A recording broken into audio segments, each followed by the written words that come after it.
दोस्तों नमस्कार। अभी हम पूरन टांड के वार्ड नंबर 6 में हैं, जहाँ पे 13 तारीख को एक बच्ची की अपहरण होती है और 16 तारीख को उसकी हत्या कर उसका शव जो है वो झाड़ी में मिलता है। सबसे दुख की बात है कि जब 13 तारीख को अपहरण किया जाता है तो यह जो परिवार है, लड़की का जो परिवार है, वह लालगंज थाने में एक अपहरण का एक आवेदन देती है। लेकिन उस पर लालगंज पुलिस किसी भी तरीके का कोई कार्रवाई नहीं करती है और 16 तारीख को उस लड़की की हत्या हो जाती है और हत्या करके सब जो है वह एक झाड़ी में बरामद होता है।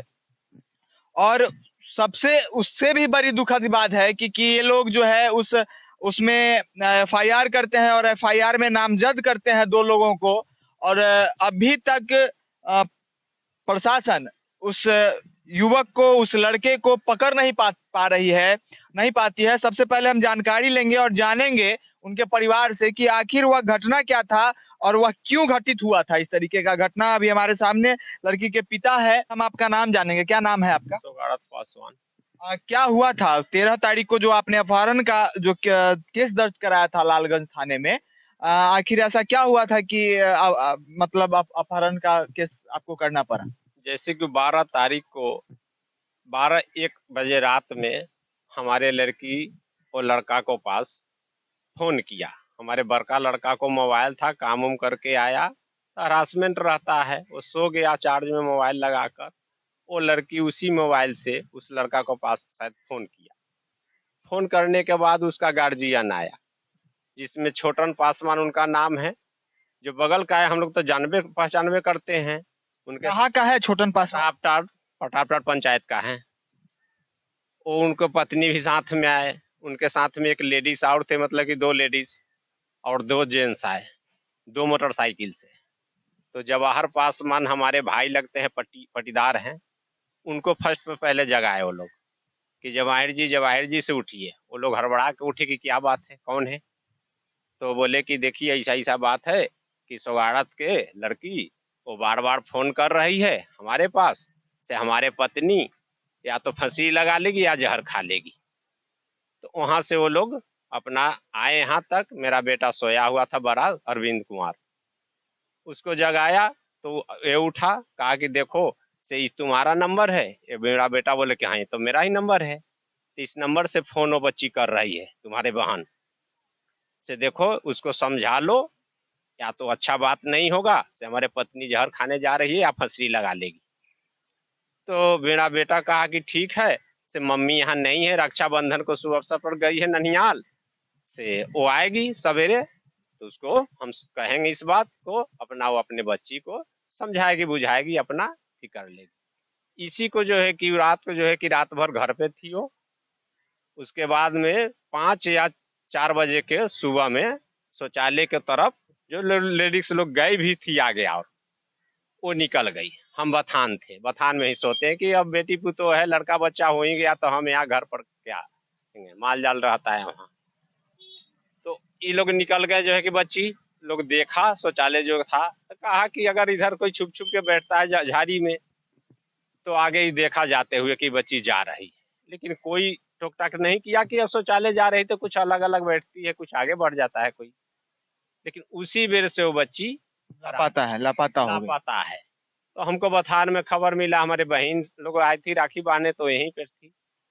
तो वो लोग गया बथान, हमको कहा कि सौगाड़ा सौगाड़ा से चंचल आई है क्या? नहीं दीदी, यहाँ कहाँ चंचल है?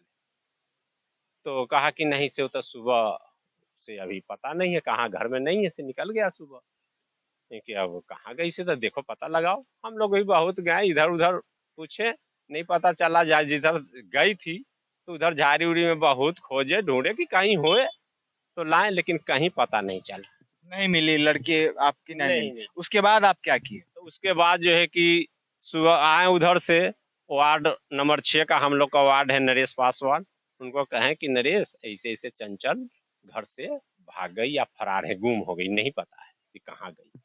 तो कहे कि अच्छा ठीक है, आती रहिए, हड़बड़ाइए नहीं, इस चीज को करते हैं कहीं हो।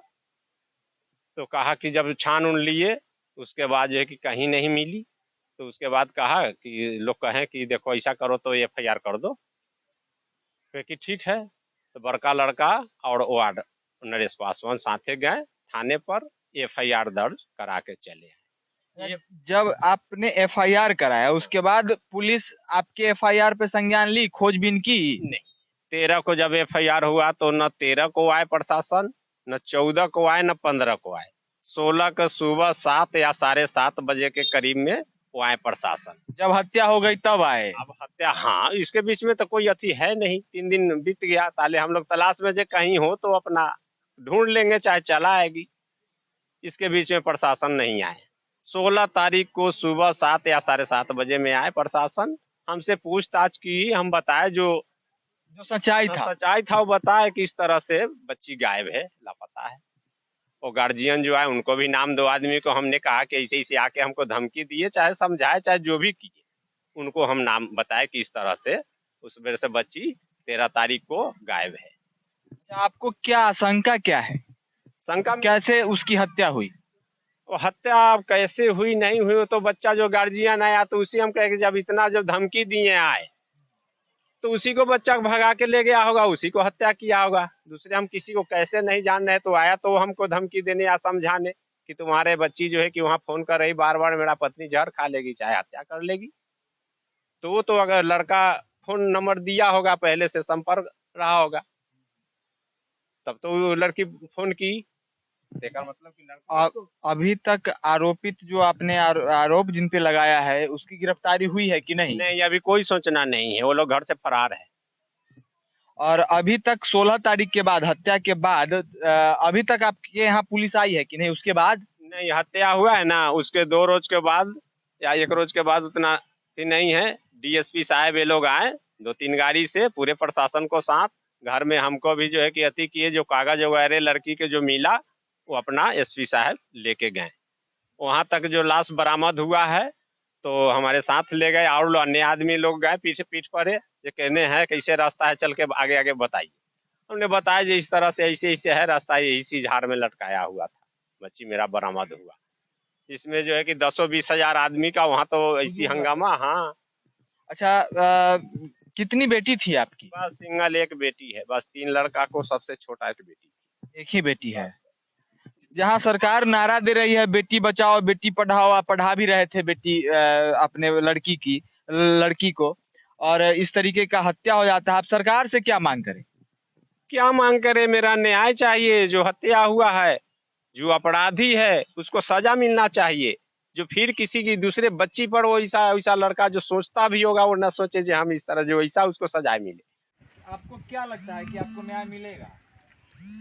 क्या अभी तक कुछ जो है कि पता नहीं चल रहा है, तो हम कैसे जानू जो न्याय मिल जाएगा मुझे। मतलब आपको लग रहा है कि कहीं ना कहीं न्याय मिलने में हमें देरी होगी या नहीं न्याय मिलेगा, इस तरीके हाँ, का? इससे सब पता चल रहा है जी, अभी तक कुछ नहीं अति हो रहा है, तो कैसे मैं मानूं जी न्याय मिल जाएगा। लोग आते जाते रहते, कुछ बताते कि हाँ इस तरह से मैं कर रहा हूँ, छानबीन कर रहा हूँ, मेरा हौसला बढ़ता कि चलिए प्रशासन आ रहा है, चाहे कोई आ रहा है, नेता लोग आ रहा है जा रहा है, समझाते कि इस तरह से हम कर रहे हैं, चाहे करेंगे, उसको अपराधी को ढूंढेंगे, ऐसी ऐसी सजाएं देंगे। लेकिन ये सब कुछ नहीं। आपको ऐसा क्यों लग रहा है कि मतलब आपके साथ इस तरीके का न्याय नहीं मिलेगा? जैसा हम सोच रहे हैं, जिस तरह से जो कि पोजीशन बता रहा है, जो अभी तक कुछ जो है कि नहीं, ना कोई कोई आ रहा है ना जा रहा है, तो कैसे मैं विश्वास करूं जो मुझे न्याय मिल जाएगा। न्याय लोग दिलवा देंगे हमको। मतलब यही अगर घटना कहीं और घटी होती या लोगों के या बड़े लोग को, आज मंत्री जी को, विधायक जी को, आज इस घटना अगर बच्ची लोग पर पड़ा रहता तो आज तुरंत फोन उठाते और कहते प्रशासन को जो 12 घंटे या 24 घंटे को अंदर में उस अपराधी को जो है कि हैंड ओवर करो, चाहे छान मारो, पकड़ के लाओ। लेकिन ये गरीब को कौन सुनता है, कौन सुनता है गरीब? तो कहीं ना कहीं पुलिस जो है वो कान में तेल डाल के सोई हुई है, लग रहा है। हाँ, तब तो मेरा कुछ नहीं अथी चल रहा है, पता नहीं चल रहा है अभी तक। 7 दिन बीत चुके हैं और अभी तक प्रशासन को एक सुराग तक हाथ नहीं लगता है और छापेमारी अगर पूछा जाता है कि आप इस कांड में क्या कर रहे हैं, तो उसका उनका कहना होता है कि हम छापेमारी कर रहे हैं, अनुसंधान कर रहे हैं। आखिर कब तक उनका अनुसंधान चलेगा, कब तक उनकी छापेमारी चलेगी और कब तक उनकी गिरफ्तारी होगी, इसका जवाब आखिर कौन देगा? जिस तरीके का इन्होंने एक अपनी बच्ची को गंवाया है, आखिर इनको न्याय कौन देगा? ये बहुत बड़ा विषय है। और चलिए, तो इनका जो मांग है साफ तौर पे यह नजर आ रहा है कि यह मांग कर रहे हैं कि इस तरीके की जो वारदात हुई है उसको इस तरीके की सजा मिलनी चाहिए कि फिर से उन अपराधियों को देख के दूसरे अपराधी सबक ले सकें, सीख सकें कि इस तरीके का घटना अगर करेंगे तो इसका जो अंजाम है वो इस तरीके का होगा। तब तक के लिए देखना ये दिलचस्प होगा कि इस विषय पर लालगंज प्रशासन, वैशाली प्रशासन क्या करती है और कब तक गिरफ्तार करती है और कब तक गिरफ्तार करने में कामयाब होती है और इनको कब तक न्याय मिलता है, यह देखना दिलचस्प होगा। तब तक के लिए आप सतर्क रहें, होशियार रहें। तब तक के लिए जय हिंद।